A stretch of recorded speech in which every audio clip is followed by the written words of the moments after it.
Fala cambada, passando esse domingão para falar do UFC 305 e do evento de grappling Craig Jones Invitational.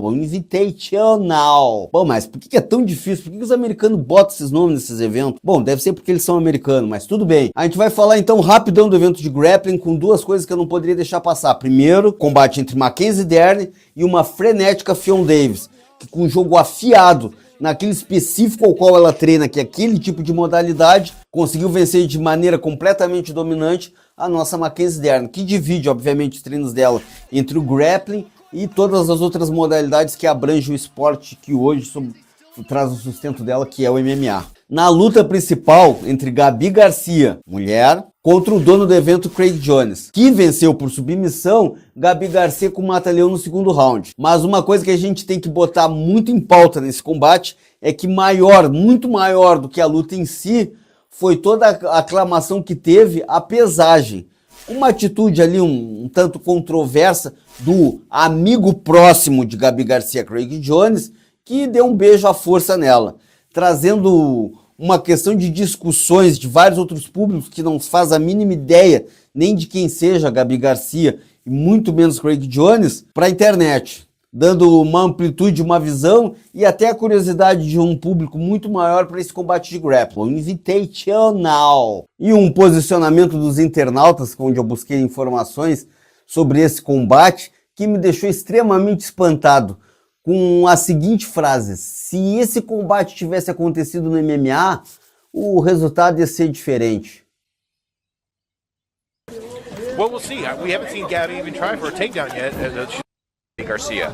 Yeah, Destiny's really got to keep her hands up. Well, the natural thought here is AAS right there, the overhead. Natural here is Yumiko Hotta. Oh, and she's caught! She's got caught here by Garcia. Caramba! É sério que vocês acham isso? Mas indo pro UFC 305, um evento onde a gente teve participação de dois irmãos de duas estrelas já brasileiras do UFC. Nada de novo no front referente ao Burns ruim. Luana Santos fez luta duríssima, mas a gente tem que dar o desconto que é a segunda luta dela em menos de um mês.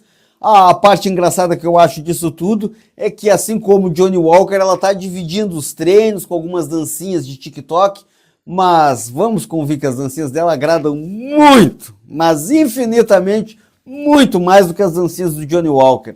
Eu acho que é por isso que a galera não pega tanto no pé, não. Treina tranquilo, mas o dia tem 24 horas, Luana Santos. Dá pra treinar e dá pra continuar com as dancinhas. Em luta duríssima, o nosso Pantoja conseguiu vencer de maneira convincente.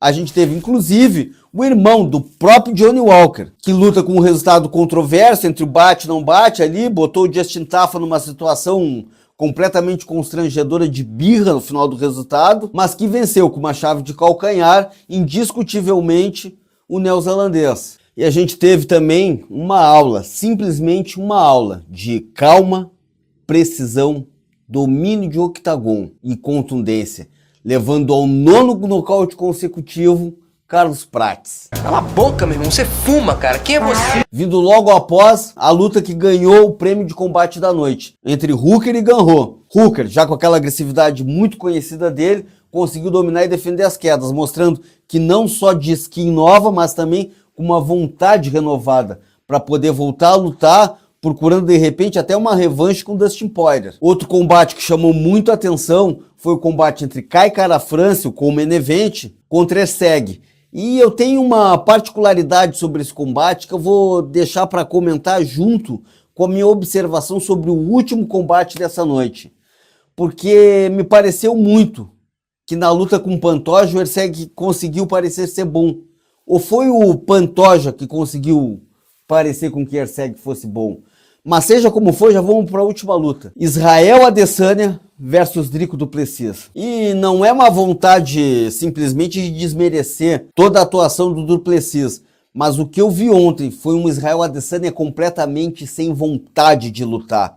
O mesmo Israel Adesanya que defendeu quedas de Romero, Robert Whittaker e tantos outros caras que, tanto quanto o Wesley, tinham entradas de quedas muito melhores que a do du Plessis ontem conseguiu quedar a Adesanya em knockdown. Ele levou o knockdown, caiu por cima das pernas da Adesanya, que se jogou ao chão junto. Mais do que isso, Ele estava batendo, me pareceu uma demonstração de bater sem vontade. Apesar de toda a antipatia que Israel Adesanya tem do público brasileiro, por ser o arquirrival de Poatan, tem que se dar os méritos de que ele sim é um dos maiores trocadores que já teve do plantel do UFC. Conseguindo, para mim, em certo aspecto, por enfrentar caras de maior gabarito de wrestling, inclusive ter uma defesa de queda muito melhor do que a de Anderson Silva, sendo muitas vezes, e nesse aspecto de conseguir manter a luta em cima, mais completo que o nosso AS. Tô dizendo que é melhor? Não, tô dizendo que tem aspectos que ele se desenvolve melhor no combate. Mas é uma geração nova, é uma geração com wrestlers mais competentes, com lutadores mais completos.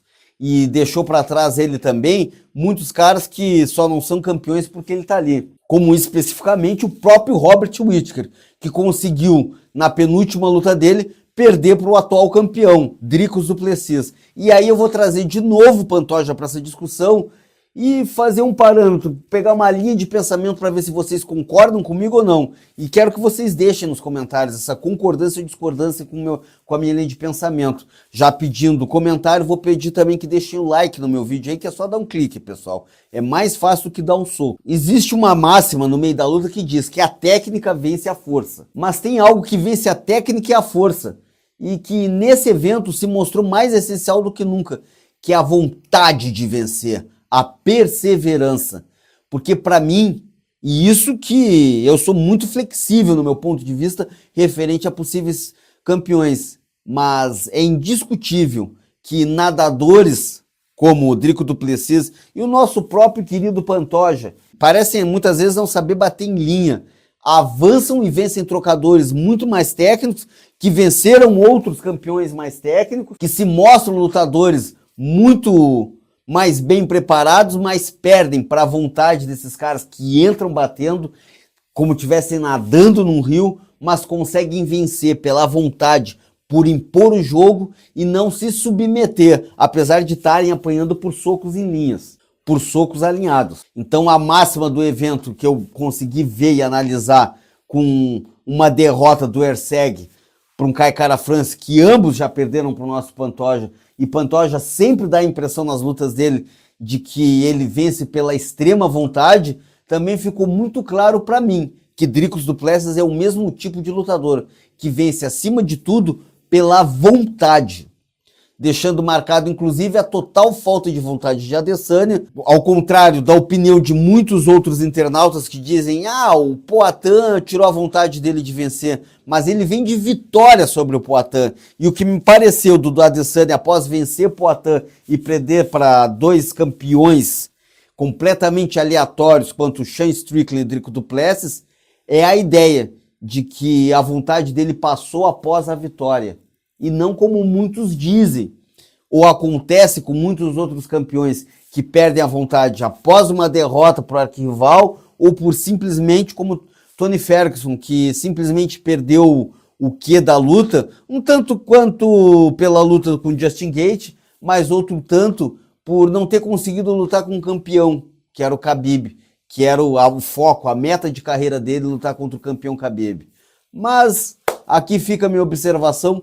Peço para vocês raciocinarem comigo e me corrigirem se eu estiver errado. Mas esse não é uma verdade suprema, é apenas o meu ponto de vista. Concordam ou não com ele? Muito obrigado pela atenção de vocês nesse final de domingo. Obrigado a todos e me acompanhe que tem mais um programa no meio dessa semana. Valeu, cambada! É nóis, Queiroz!